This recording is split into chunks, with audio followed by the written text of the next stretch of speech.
Mr. Galabufak from the Ministry of Agriculture and Rural Development, Ambassador Risa, Dr. Jenkins, and distinguished guests. Xin chào các bạn.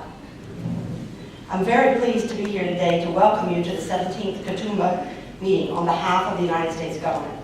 It's wonderful to see such enthusiasm for the development of payments for ecosystem services. It used to be the case that environmental concerns and economic growth were seen as mutually exclusive paths. Others viewed a clean and healthy environment as a luxury of wealthy, industrialized nations. These viewpoints are waning, if not obsolete, as it has become increasingly obvious that without functional, productive, and resilient ecosystems to support people and their livelihoods, real improvements in quality of life are impossible to sustain. Our communities, cities, and nations receive numerous benefits, tangible goods and services from ecosystems. These important environmental services include clean air and water, productive soils, protection from storms and natural disasters, useful plants and animals, and countless other benefits. Recognizing the importance of these services and maintaining them for the sake of our communities and societies is where the concept of payment for ecosystem services has begun to connect economies and ecosystems. In the United States, we have some experience with developing markets for environmental services, including water and air quality, but we know we have a long way to go. And it's expensive. We're beginning to see PES as a potentially important tool to facilitate the transformation to a more sustainable economy, one in which economic, environmental, and social goals are more closely aligned. I said it's expensive, it's also the most economical of the tools available to us.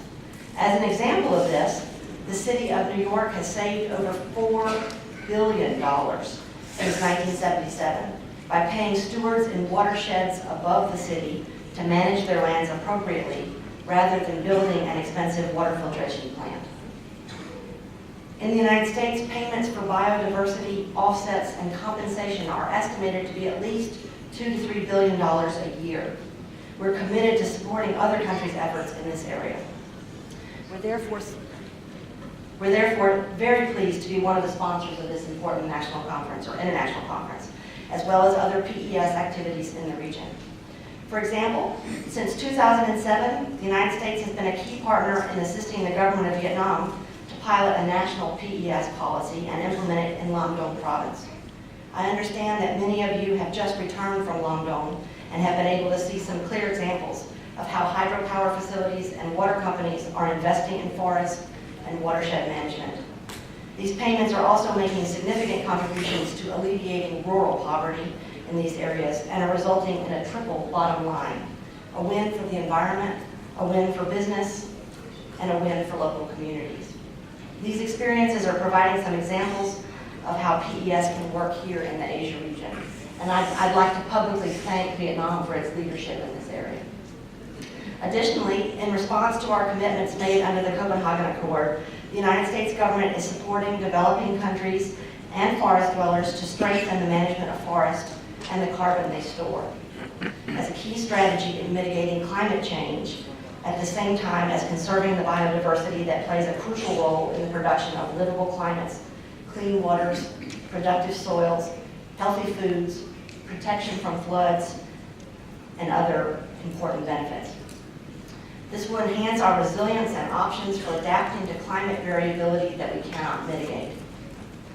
Managing the planet's natural capital and ecosystem services that sustain development is a responsibility that all of us can share.